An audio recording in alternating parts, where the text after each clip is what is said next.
जय श्री कृष्ण। मित्रों, आप सभी को अभी हाथ जोड़कर दिल से प्रणाम। आज हम सब मिलकर ज्ञान के उस महासागर में डुबकी लगाने जा रहे हैं जिसकी एक बूंद भी हमारे जीवन की पूरी प्यास बुझा सकती है। यह एक ऐसी संजीवनी बूटी है जो न सिर्फ हमारे जीवन का अंधकार मिटा सकती है बल्कि हमारे मन को शाश्वत रोशनी से भर सकती है। मैं बात कर रहा हूं उन भगवान श्री कृष्ण के श्रीमुख से निकली उस अमर वाणी की जिसे हम सब भगवत गीता के नाम से जानते हैं। लेकिन दोस्तों, आज मैं आपको वो जीवन जीने की कला सिखाने की कोशिश करूंगा जो खुद श्री कृष्ण ने अर्जुन को जीवन के कुरुक्षेत्र में सिखाई थी। उस क्षण में जब अर्जुन का गांडीव कांप रहा था और उसका भविष्य अंधकारमय लग रहा था, क्योंकि यह केवल वाणी नहीं, यह जीवन को रूपांतरित कर देने वाला आमंत्रण है। तो चैनल को जरूर लाइक और सब्सक्राइब कर दीजिए और कमेंट में एक बार पूरे हृदय की गहराई से लिखिए, जय श्री राधे कृष्णा। आप जीवन के किसी चौराहे पर अकेले खड़े हैं, कभी रिश्तों के चक्रव्यूह में फंसे हैं जहां अपने ही पराये लगने लगे हैं, कभी मन की अनकही बेचैनी और कोलाहल से जूझ रहे हैं, कभी जिम्मेदारियों के पहाड़ तले ऐसे दबे हैं कि सांस लेना भी दूभर हो गया है, या कभी बस आईने में खुद को देखकर लगता है कि आप वो इंसान हैं ही नहीं जो आप बनना चाहते थे। आप खुद से ही हार चुके हैं। क्या आपने कभी ऐसा महसूस किया है? अगर आपका जवाब हां है तो समझ लीजिए आप ही अर्जुन हैं। और अच्छी खबर यह है कि आपके हर सवाल का जवाब, हर उलझन की सुलझन और हर डर की ढाल बनकर आपके सारथी के रूप में श्री कृष्ण की वाणी आपके भीतर ही मौजूद है।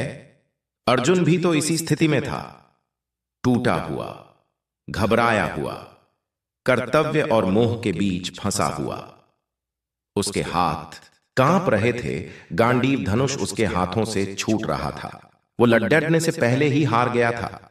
लेकिन फिर कृष्ण बोले, और जब कृष्ण बोले तो युद्ध के मैदान में ज्ञान की ऐसी गंगा बही जिसने न सिर्फ अर्जुन को बल्कि आने वाली अनंत पीढ़ियों को जीवन का मार्ग दिखाया।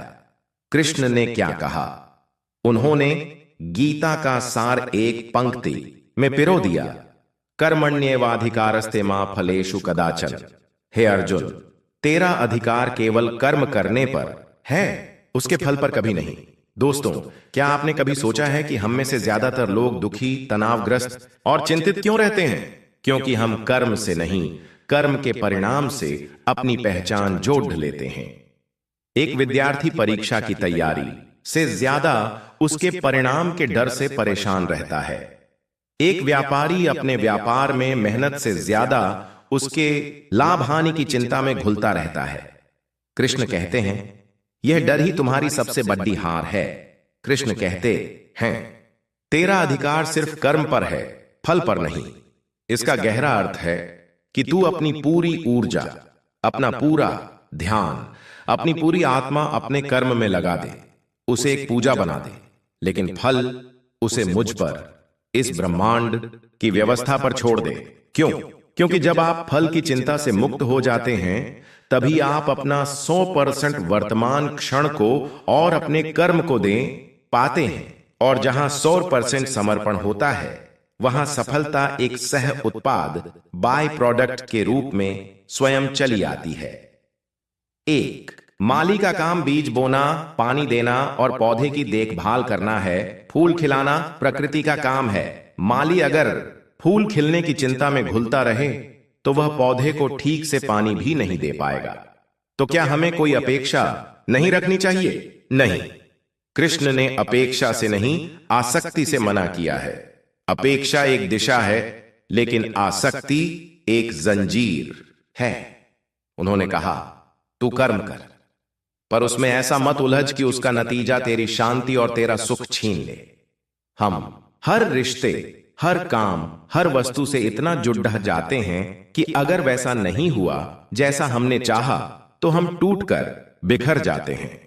तभी तो श्री कृष्ण ने वह अमर सत्य कहा, जिसे तुम तुम्हारा समझते हो वो कल किसी और का था। आज तुम्हारा है और कल किसी और का हो जाएगा। परिवर्तन ही संसार का नियम है। यह बात कितनी गहरी है आज हम जिसे मेरा कहते हैं, यह शरीर, यह धन, यह पद, यह सम्मान, यह रिश्ते, सब कुछ इस जीवन रूपी धर्मशाला में कुछ समय के लिए मिले हैं। हम मालिक नहीं, केवल व्यवस्थापक, केयरटेकर हैं। जब यह शरीर ही हमारा स्थायी नहीं है तो बाकी चीजों से इतना मोह क्यों? कृष्ण कहते हैं, जो हुआ वह अच्छे के लिए हुआ, जो हो रहा है वह भी अच्छे के लिए हो रहा है, और जो होगा वह भी अच्छे के लिए ही होगा। मैं जानता हूं जब चोट लगती है तब यह बात बेमानी लगती है, लेकिन रुकिए और अपने जीवन को पीछे मुद्दा कर देखिए। क्या आपके साथ कभी ऐसा नहीं हुआ कि कोई नौकरी चली गई और आपको उससे बेहतर मिली? कोई रिश्ता टूट गया और आप एक अधिक मजबूत इंसान बने? कोई दरवाजा बंद हुआ और ईश्वर ने आपके लिए पूरा एक नया राजमार्ग खोल दिया? बस वही दृष्टिकोण कृष्ण हमें दे रहे हैं। अब अर्जुन की एक और समस्या, जो हम सबकी समस्या है।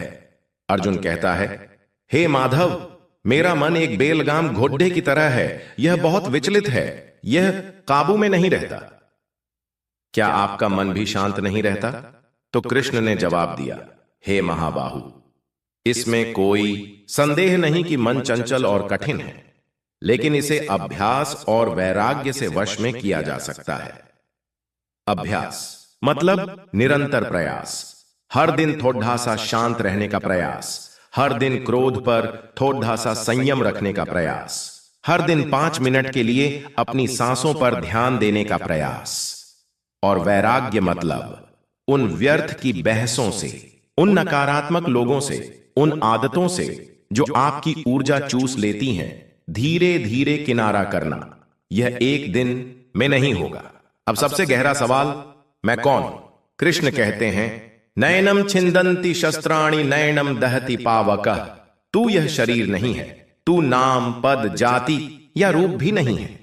तू आत्मा है, एक अविनाशी, अजर, अमर चेतना, जिसे न शस्त्र काट सकते हैं, न आग जला सकती है, न पानी भिगो सकता है, न हवा सुखा सकती है। तू वह है जो न कभी जन्मा था, न कभी मरेगा। और जिस पल आप इस सत्य को अपने भीतर महसूस करते हैं तो आपके अंदर एक असीम शांति उतर आती है। जब आप जान जाते हैं कि आप लहर नहीं, पूरा सागर हैं, तो छोटी मोटी चट्टानों से टकराने का डर खत्म हो जाता है। हम वहां से बात आगे बढ़ा रहे हैं जहां अर्जुन को आत्मज्ञान हुआ, पर उसने फिर पूछा, हे माधव, एक तरफ आप ज्ञान की बात करते हैं, दूसरी तरफ कर्म की। मैं क्या करूं? मेरा स्वधर्म क्या है? कृष्ण कहते हैं, स्वधर्मे निधनम श्रेयः परधर्मो भयावह। यानी अपने धर्म, कर्तव्य का पालन करते हुए मर जाना भी श्रेष्ठ है। आपका स्वधर्म आपकी यूनिक कॉलिंग है, वह काम जिसे करने के लिए आपका जन्म हुआ है। एक मां का स्वधर्म है वात्सल्य, एक शिक्षक का है ज्ञान देना, एक कलाकार का है सृजन करना। जब हम दूसरों की नकल करते हैं या अपने कर्तव्य से भागते हैं तो बेचैनी पैदा होती है। कृष्ण कहते हैं, हे अर्जुन, इस समय तेरा स्वधर्म अन्याय के विरुद्ध लड़ना है, फिर चाहे सामने कोई भी हो। अर्जुन पूछता है, मनुष्य न चाहते हुए भी पाप क्यों करता है? कृष्ण कहते हैं, काम एष क्रोध एषः। यह कामना, असीमित इच्छा और क्रोध, यही 2 शत्रु हैं जो तेरी चेतना के द्वार पर बैठे हैं। जब इच्छा पूरी नहीं होती तो क्रोध आता है। क्रोध से भ्रम और भ्रम से बुद्धि का नाश होता है, और जिसकी बुद्धि नष्ट हो गई वह इंसान जीता जागता मुर्दा बन जाता है। इसका उपाय है भक्ति और समर्पण। भक्ति का अर्थ सिर्फ पूजा पाठ नहीं, बल्कि अपने मैं को, अपने अहंकार को प्रभु को सौंप देना है। यह मान लेना कि मैं इस नाव को चला रहा हूं, पर हवा का रुख आप तय करेंगे प्रभु। और जब यह समर्पण आता है तो कृष्ण वह अद्भुत आश्वासन देते हैं जो हर भक्त का संबल है। सर्वधर्मान परित्यज्य मामेकम शरणम व्रज, अहम त्वा सर्व पापेभ्यो मोक्षयिष्यामि मा शुच्च। अपने सारे धर्मों, चिंताओं, योजनाओं को छोड़कर बस एक मेरी शरण में आ जा। मैं तुझे सभी पापों और भयों से मुक्त कर दूंगा। तू चिंता, मत कर। यह परमात्मा का प्रेम पत्र है जो कहता है, चिंता मत कर, मैं हूं ना। अब अर्जुन के सारे संशय मिट चुके थे। तब उसने कृष्ण से उनका विराट रूप देखा, जिसमें अनंत मुख, अनंत आंखें और करोड़ों सूर्यों का तेज था। यह दर्शन हमें सिखाता है कि हम इस ब्रह्मांडीय नाटक के एक छोटे से कण हैं और हर घटना उसी विराट चेतना का हिस्सा है। अब अर्जुन बदल चुका था। उसने अपना गांडीव उठा लिया और कहा, नष्टो मोह स्मृतिर्लब्धा करिष्ये वचनम तव। हे कृष्ण, मेरा मोह नष्ट हो गया है। मुझे मेरा कर्तव्य याद आ गया है। अब मैं वही करूंगा जो आप कहेंगे।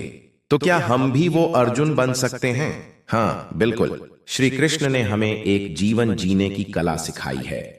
आइए इस संपूर्ण गीता सार को हम अपने जीवन के लिए 5 महामंत्रों में समझते हैं। मैं शरीर नहीं, अविनाशी आत्मा हूं। यह भाव आपको हर डर से मुक्त कर देगा। कर्म को पूजा बनाओ, फल को प्रसाद मानो। यह भाव आपको हर चिंता से मुक्त कर देगा। समर्पण ही परम शक्ति है। अपना भार कृष्ण को सौंप दो और हल्के हो जाओ। हर परिस्थिति में उसकी कृपा देखो।